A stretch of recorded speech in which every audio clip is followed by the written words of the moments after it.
Hello everyone! Welcome back to my channel. My name is Katie. I am the Introverted Reader, and today's video is going to be a review / discussion about Faebound by Saara El-Arifi. And I really hope I got that other's name right. But yes, that was Faebound is a popular fantasy romance that I've seen floating about lately, and I thought that I would include it in this little series that I'm doing on the channel where I read popular romances, be they contemporary or fantasy, and I make a video about them and I talk to you about here. Usually I would have notes, but I didn't take any notes for Faebound, but I think I remember enough about it to get by in this video.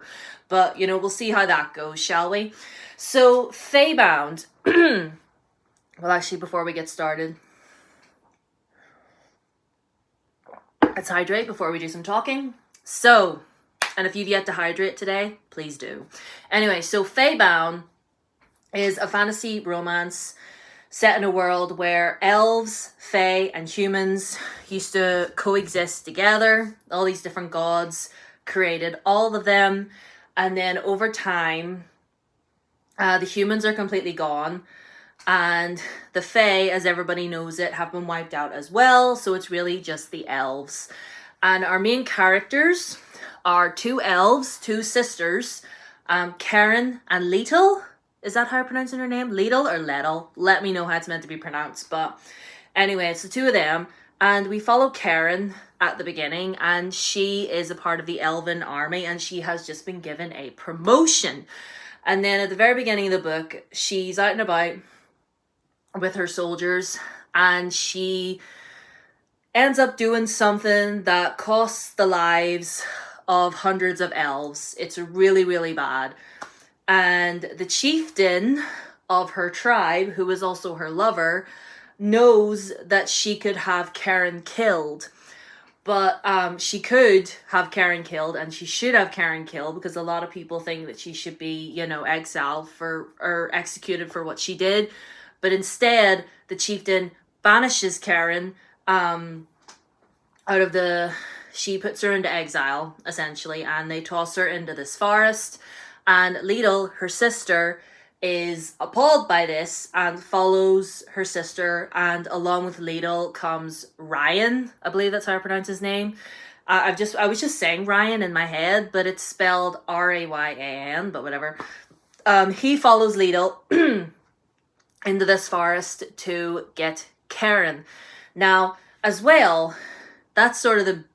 as we know, without me spoiling too much, but also within this world, there are these beasts called obeahs, which, like, kind of, if you think like a lion and a deer, like a male deer with big horns, got fused together. That's sort of in my head what I believe they look like.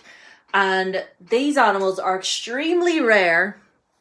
They're extremely rare, and basically hunting them for their fur is something that the elves have been doing for a long time, but the obeahs are really hard to track. They're really hard to find. And when Karen is traveling through the forest, she comes across one and she kills it. And then, unbeknownst to her, that obeah that she killed was actually the princes of the fae, because within... And then, yes, because the fae actually really exist. And the fae come out. The fae have been tracking her and her sister in the forest. And they come out and they accuse her of murdering their prince. And oh boy howdy, it goes from there. I'll not say any more because I don't want to ruin it for anybody. But if that sounds good to you, then by all means read this. Now, my initial thoughts when reading this, I was a little bit nervous because... to read this because... I've said this a couple times. I'm not the biggest fan of fae.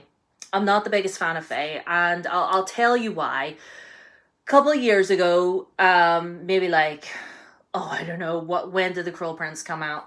I don't know. But like, anyway, like the books like The Cruel Prince and ACOTAR and every other book out there that featured a fae prince of some kind, you know, that they were here, there, and everywhere, and I was so sick of seeing them everywhere. I mean, read whatever you like, But for me, it just kind of felt like the same regurgitated story happening over and over again. And I got worried that this was going to be one of them, but it really wasn't.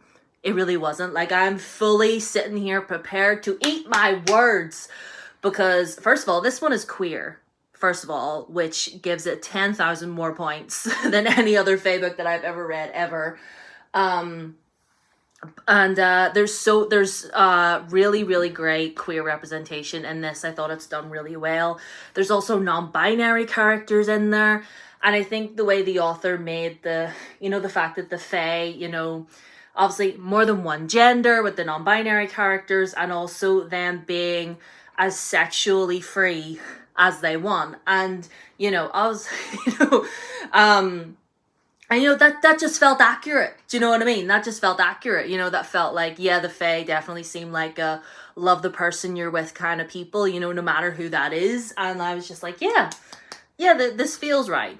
But yeah, I love the queer representation in this. My only, I guess, real critique for this is probably the romance, because it's between Karen and the Fae princess. Like, obviously I said it's a gay book. They're sapphic girlies. Between Karen and the Fae princess. And if I'm being honest, how can I explain it?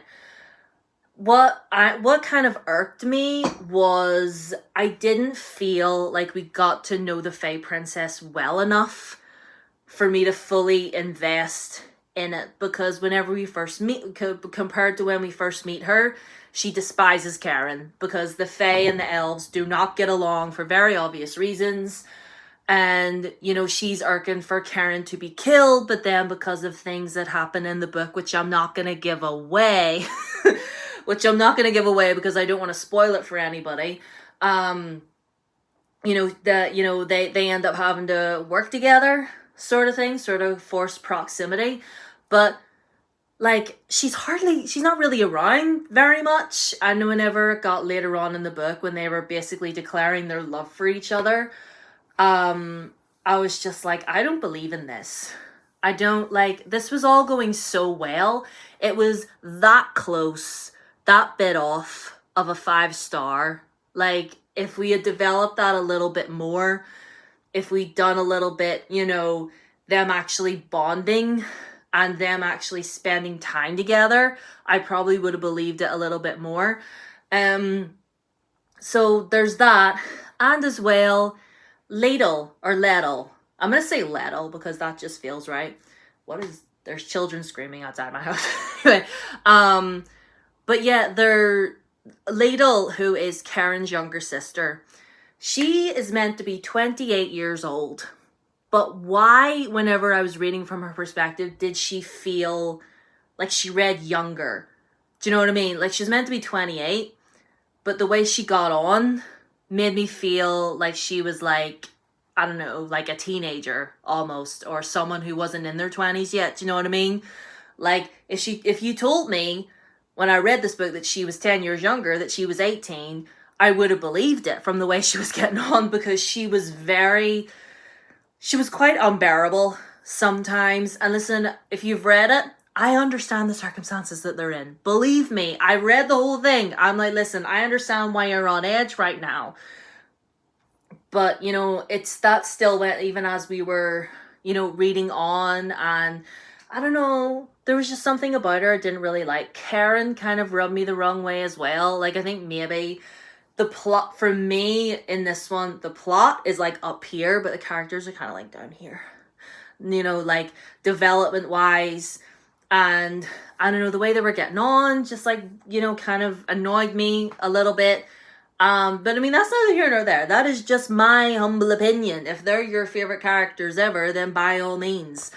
But yeah, those are the only two few things I could probably critique the book about. But the plot, the actual story itself, I thought was really, really good. Like, the way the Fae were described, the way they were written, I thought, yeah, I actually approve of this. Like, me and Fae could actually get along when you're actually written right, and it's not all just centered around a gorgeous Fae prince with a huge duh. Do you know what I'm saying? Like, You know, and I think I like fae better when they're written more expressive, because because the amount of times I'd be reading a fae story, Sarah J. Maas, the way it'd be all like, oh, I predominantly like to be in love with women, but I like sleeping with men. Like, if you know, you know. And that was all pissing me off. Like, I was just like, can our fairies just be openly queer, please? Because we all know, instead of being all hetero about it. Like, that is a whole other discussion. That's a whole other discussion. Anyway, I've been talking your ear off for about 10 minutes now. And like I said, my back hurts. I've done something to my back. Anyway, I shall love you and leave yous. Let me know in the comments if you've read Faebound and what you think. Overall, I would give Faebound a 4.5 stars. I thought it was a very, very enjoyable time. I am going to read the sequel. Don't worry about that. But I have another book. Another fantasy romance, actually, on my Kindle that I'm super excited about. And because, guys, it's vampires. It's been so long since I've read a fantasy romance with vampires in it, and I'm so excited. I'll not say any more than that, but yeah. I love yous and leave yous. All my socials are down below as always. My Blue Sky, my Instagram, and my TikTok. They're all down there if you want to follow me. Subscribe if you haven't already. Ring the bell. And I'll see yous in the next video, which will be at the weekend.